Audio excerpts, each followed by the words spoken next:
Hi guys, welcome back to my YouTube channel. അപ്പോൾ guys, നമ്മൾ ഇന്ന് രാത്രി എത്ര മണിയായി ഗൈസ്? 11:10 ഗൈസ്. അപ്പോൾ ഞങ്ങൾ ഇന്ന് ഒരു അമ്പലത്തിൽ പോവാം. ഞാനിപ്പോൾ പത്തനംതിട്ടയിലാണ്. ഉണ്ണിയേട്ട, നമ്മൾ ഏത് അമ്പലത്തിലാണ് ഉണ്ണിയേട്ട പോണേ? ഒമലൂറാ? ഞങ്ങൾ ഒമലൂരിലാണ് പോണത്. അവിടെ എന്താ ഉള്ളത് കാണാൻ? പറഞ്ഞോട്. ഓമല്ലൂർ അമ്പലത്തിനെ പറ്റി പറയാനാണെങ്കിൽ ഒരുപാട് ചരിത്രങ്ങളുള്ളൊരു ക്ഷേത്രമാണ്.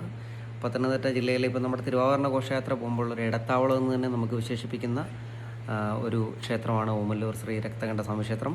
കേരളത്തിലെ ഉത്സവങ്ങളിലെ ഏറ്റവും അവസാനത്തെ ഉത്സവം എന്ന് പറയപ്പെടുന്ന ഒരു ക്ഷേത്രമാണ് ഓമല്ലൂർ ക്ഷേത്രം. 10 ദിവസം ഉത്സവമാണ്. നമുക്ക് തന്നെ അറിയപ്പെടുന്ന ഒരുപാട് കലാകാരന്മാർ, M G Sreekumar sir, Yesudas sir, അങ്ങനെയുള്ള നമ്മുടെ തന്നെ മലയാളികൾക്ക് ഓരോരുത്തർക്കും സുപരിചിതരായിട്ടുള്ള വളരെ ഫേമസ് ആയിട്ടുള്ള സെലിബ്രിറ്റീസ് പങ്കെടുക്കുന്ന ഒരുപാട് പ്രോഗ്രാംസുകളൊക്കെ ഉള്ള 10 ദിവസത്തെ ഉത്സവ നാളുകളാണ്. അതിനകത്തിൽ 9ാമത്തെ ഏറ്റവും വലിയ ഉത്സവം എന്ന് തന്നെ പറയപ്പെടുന്ന 9ാമത്തെ ഉത്സവ നാളിലെ രാത്രി പ്രോഗ്രാം കാണാനെ കൊണ്ടാണ് നമ്മളിപ്പോൾ പോകുന്നത്. ഇവിടുന്ന് 5 കിലോമീറ്ററേ ഉള്ളൂ, തൊട്ടടുത്ത് തന്നെയാണ്. എന്ത് പ്രോഗ്രാം കാണാൻ പോകുന്നത്? ഇന്ന് ഗാനമേളയുണ്ട്. എനിക്ക് തോന്നുന്നു ഡാൻസ് പ്രോഗ്രാം എന്തോ ഉണ്ടെന്ന്. അവിടെ വരെ കൈയടിക്കാൻ പറ്റാത്ത സെറ്റപ്പ് ഒക്കെ ഇല്ലേ? അത് അങ്ങനെയില്ല. അവിടെ എന്താന്ന് വെച്ചാൽ നമുക്ക് ആ കലാകാരന്മാർക്ക് നമുക്ക് കൈയടിച്ച് പ്രോത്സാഹിപ്പിക്കാം. അവർ പാടിക്കഴിഞ്ഞതിന് ശേഷം നമുക്ക് അവർ കൈയടിച്ച് പ്രോത്സാഹിപ്പിക്കാം. അത് കഴിഞ്ഞിട്ടുള്ള നമ്മളിപ്പോൾ കണ്ടുവരുന്ന ഒരു രീതിയുണ്ട് ഇപ്പം, പ്രത്യേകിച്ച് ഇപ്പോഴ്. അതായത് ഒരു പാട്ടിന് ശേഷമാണെങ്കിൽ പോലും വളരെയധികം, അതായത് ജനങ്ങൾക്കിടയിലോട്ട് കയറി ചെന്ന് അവരെ മദ്യപിച്ച് അല്ലെ പല ലഹരി പദാർത്ഥങ്ങൾ യൂസ് ചെയ്തിട്ട് അവർ കാണികൾക്കിടയിലോട് ഇറങ്ങിച്ചെന്ന് അവർക്ക് ബുദ്ധിമുട്ടുണ്ടാക്കുന്ന തരത്തിലുള്ള കുറേ പ്രവൃത്തികൾ കാണിക്കുന്ന ഒരു വിഭാഗം ആൾക്കാരുണ്ട്. അപ്പം അങ്ങനെയുള്ള ആൾക്കാർക്ക് വേണ്ടി ഒരു നിയമം അവിടെ ഉണ്ട്. നിയമം എന്താണെന്ന് വെച്ചാൽ നല്ലതാണ്, ആൾക്കാർക്ക് നല്ലതാണ്. കാരണം അവിടെ കാണാൻ വരുന്ന കാണികൾക്കും കലാ ആസ്വാദന പ്രേമികൾക്കും പ്രായഭേദമില്ലാതെ, അതായത് കൊച്ചുകുട്ടികൾ മുതൽ വാർദ്ധക്യ തലത്തിലുള്ള ആൾക്കാർ വരെ, അല്ലെങ്കിൽ വളരെ മുതിർന്ന ആൾക്കാർ വരെ വയ്യാങ്കിൽ പോലും അവർ കാണാൻ വരുന്ന കുറേ പ്രോഗ്രാംസുകളുണ്ട്. കാരണം അതൊരു സുരക്ഷിതത്വം അവർക്ക് ഫീൽ ചെയ്യുന്നുണ്ട്. അതുകൊണ്ടാണ് അവർ വരുന്നത്.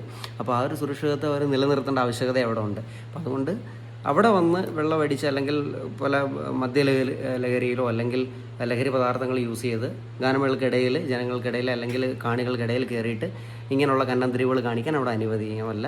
അതുകൊണ്ടാണ് ഒരു പ്രാവശ്യം കൈയടിക്കുക, അതിനുശേഷം അവിടെ കഴിഞ്ഞു. എൻ്റെ ഇടയിൽ കയറി തുള്ളൽ അല്ലെങ്കിൽ ഇങ്ങനെയുള്ള കൈയടി ഒരു പ്രാവശ്യം കഴിഞ്ഞതിന് ശേഷം വീണ്ടും ചെന്ന് കൈയടിക്കുക, വിസിലടിക്കുക, കൂക്ക് വിളിക്കുക, അങ്ങനെ ബുദ്ധിമുട്ടുണ്ടാക്കുന്ന തരത്തിലുള്ള പ്രവൃത്തികളൊന്നും അവിടെ സാധ്യമല്ല. അത് നല്ല കാര്യമാണ്. പിന്നെ മറ്റേ പോലീസുകാരന്മാർക്ക് യൂണിഫോം അത് നേരത്തെ ഉണ്ടായിരുന്നത്, കഴിഞ്ഞ 1-2 വർഷങ്ങളായിട്ട് അതില്ല.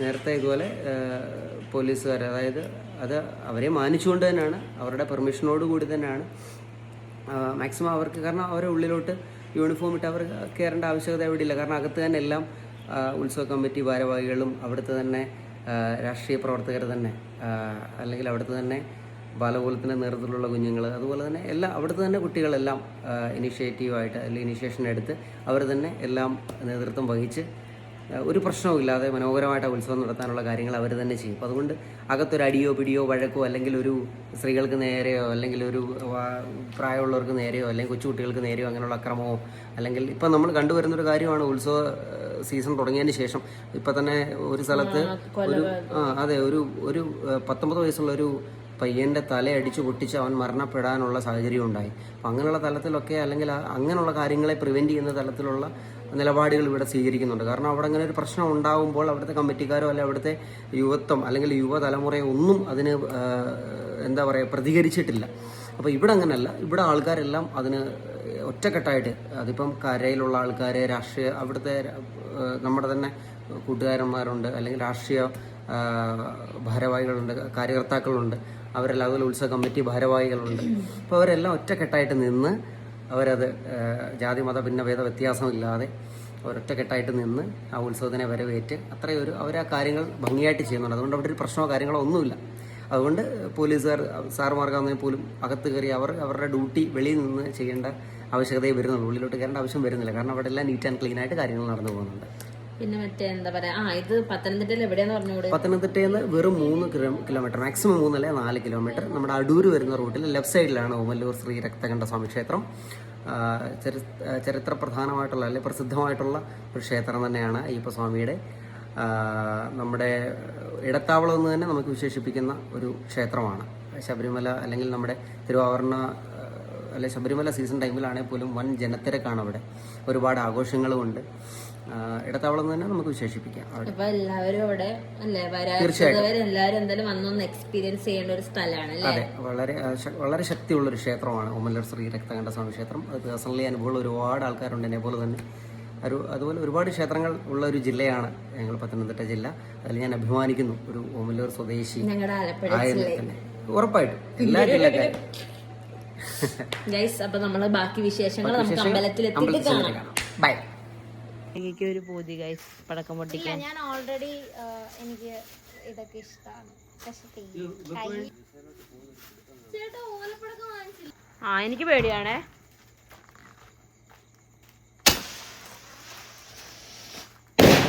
അതാണല്ലേ പ്രശ്നം. എന്റെ ഹൈറ്റ് പോലും ഇല്ല. ഒരു പടക്കം പൊട്ടിക്കാൻ വേണ്ട ആദ്യത്തെ യോഗ്യത ഹൈറ്റ് ആണ്. അങ്ങനെയല്ല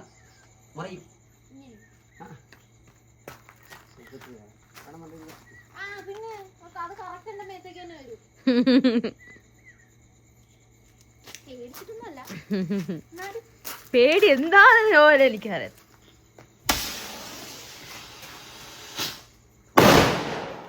നല്ല കുട്ടിയാ. അങ്ങോട്ടേക്ക് അപ്പൊ നേരെ പോനോന്റെ അടുത്തേക്ക് വരും. നിന്ന് കത്തും. പോത്തള്ളേ. ഞാനോ ചേട്ടാ അത്ര എനിക്ക് ഹൈറ്റ് ഇല്ല. വേണ്ട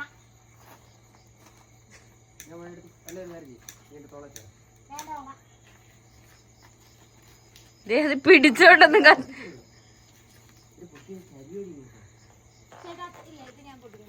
ഇല്ല, ഇത് ഞാൻ പൊട്ടിക്കുന്നില്ല. എന്റെ മനസ്സ് പറയുന്നുണ്ട്. നാശത്തിലേക്കാണ് നമ്മള് പോകുന്നത്. ഇന്റർവ്യൂ ഉണ്ട് എനിക്ക്. ചേട്ടാ വേണ്ട. ചേട്ടാ ഞാൻ എന്തിനും കൂടെ നിൽക്കുന്ന ഞാനാ. പേടിച്ചിട്ടൊന്നുമല്ല.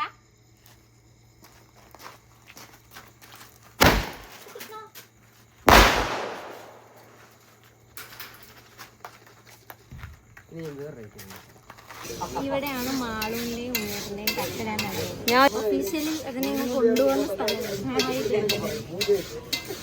ഗൈസ് ഇതാണ് ഏട്ടൻ പറഞ്ഞ ഓമല്ലൂർ അമ്പലം. ഗൈസ് ഭയങ്കര പീസ്. ഇപ്പം ഞങ്ങളുടെ അവിടെയൊക്കെ ഉത്സവത്തിന് ഇങ്ങനെയൊന്നുമല്ല. മീൻസ് അത്യാവശ്യം ആ ഉത്സവത്തിൻ്റെ ഒരു ബഹളവും ഇതുമൊക്കെ ഉണ്ടായിരുന്നു. പക്ഷെ ഇവിടെ അങ്ങനെ ഒന്നുമില്ല. ഇവിടെ ഭയങ്കര പീസ്, ഭയങ്കര സൈലൻറ്റ്, ആ ഒരു ടൈപ്പ്. അങ്ങനെ ഞാൻ ഒരു കുപ്പിയോളയൊക്കെ വാങ്ങിച്ചു. കാരണം ഉണ്ണിയേട്ടൻ്റെ ഓരോ ഫ്രണ്ട്സിനെ കാണുമ്പോൾ നിൽക്കും, കുറേ നേരം സംസാരിക്കും. അപ്പം ഞങ്ങളെ പോസ്റ്റ് അടിച്ച് നിൽക്കും. അപ്പം ഞങ്ങൾ വിചാരിക്കും എന്നാൽ പിന്നെ എന്തെങ്കിലുമൊക്കെ നമുക്ക് വാങ്ങിക്കാം എന്നൊക്കെ പറഞ്ഞിട്ട് ഞങ്ങൾ ആദ്യാനുരാഗം ധന്യമാക്കും മന്ത്രകൂടിയിൽ ഞാൻ നിന്റെ അടുത്തല്ലേ നീ നിൽക്കുന്ന എടുക്കട്ടെ.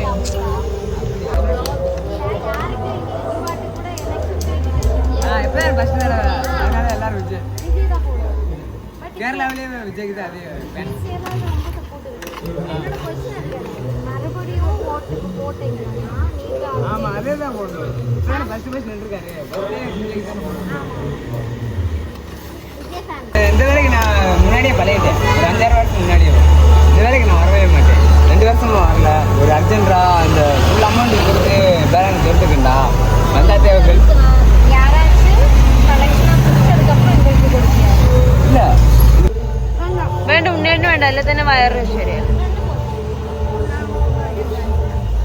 How was it? நீங்க 3 பேரும் எங்க நின்னுக்கீங்க வண்டியில? நான் எடுக்கிறேன்.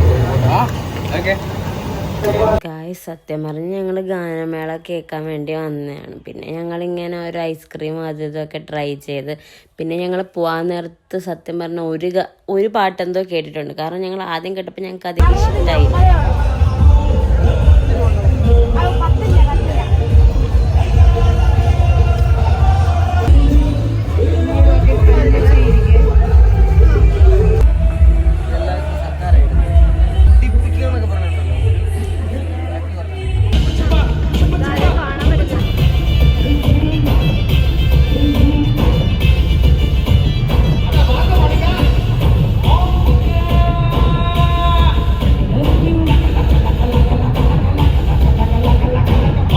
ഒരുപാട് കമ്മൽ കളക്ഷൻസ് ഉണ്ടായിരുന്നു. കുറേയൊക്കെ എനിക്ക് ഇഷ്ടപ്പെട്ടു. പക്ഷെ ഭയങ്കര റേറ്റ്, 500-600 റേറ്റ്. പക്ഷെ അതിനുള്ളതൊന്നുമില്ല. മീൻസ് അത്രയും പൈസ കൊടുത്ത് വാങ്ങിക്കേണ്ട ആവശ്യമൊന്നുമില്ല.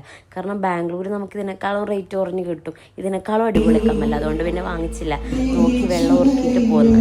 അത് കഴിഞ്ഞിട്ട് പിന്നെ നമ്മൾ പുളിക്ക് സർബത്തും എന്താ പറയുക ഉപ്പിലിട്ട മാങ്ങയൊക്കെ കഴിച്ച്. ആക്ച്വലി ഫസ്റ്റ് എനിക്ക് വേണ്ടെന്ന് പറഞ്ഞ് ഷെയർ ചെയ്തത്. പക്ഷെ പിന്നെ എനിക്ക് അവർ കഴിക്കാനായിട്ടപ്പോൾ എനിക്ക് കഴിക്കാൻ അങ്ങനെ ഞാൻ കഴിച്ച്. അങ്ങനെ പിന്നെ അവിടെ നിന്ന് എല്ലാം കഴിഞ്ഞിട്ട് ഫസ്റ്റ് കാര്യങ്ങളെ ഷോക്കാന്ന് വിചാരിച്ചത്. പക്ഷേ പിന്നെ മണിച്ചേട്ടൻ്റെ ഗാനമേള അങ്ങനെയൊക്കെ വന്നപ്പോൾ ഇഷ്ടപ്പെട്ട് പിന്നെ ഞങ്ങൾ ഇന്ന് തന്നെ റിട്ടേൺ പോകുന്നതെന്ന് വെച്ചാൽ ഞങ്ങൾ 1-1:30 വരെ അവിടെ നിന്നിട്ട് നമ്മൾ ഇറങ്ങി. കാരണം ഞാനും എനിക്കും ഗംഗയ്ക്കും ഇന്ന് തിരിച്ച് വീട്ടിലേക്ക് പോകണം. അപ്പോൾ ഞങ്ങൾക്കൊരു 3:30-4 മണിക്കാണ് ട്രെയിൻ. പക്ഷേ 5:15 ട്രെയിൻ വന്നത്. അങ്ങനെ ഞങ്ങൾ നേരെ ഉണ്ണിയേട്ടന് കാർ ഭയങ്കര ഇഷ്ടമാണ്. അങ്ങനെ ഉണ്ണിയേട്ടനും എൻ്റെ അനിയനും കൂടെ കാർ വാങ്ങിച്ചിട്ട് ഞങ്ങൾ നേരെ വീട്ടിലേക്ക്. അത്രയുള്ള വീഡിയോ ഇഷ്ടപ്പെട്ടാൽ ലൈക്ക് ചെയ്യുക, ഷെയർ ചെയ്യുക, സബ്സ്ക്രൈബ് ചെയ്യുക. ബൈ.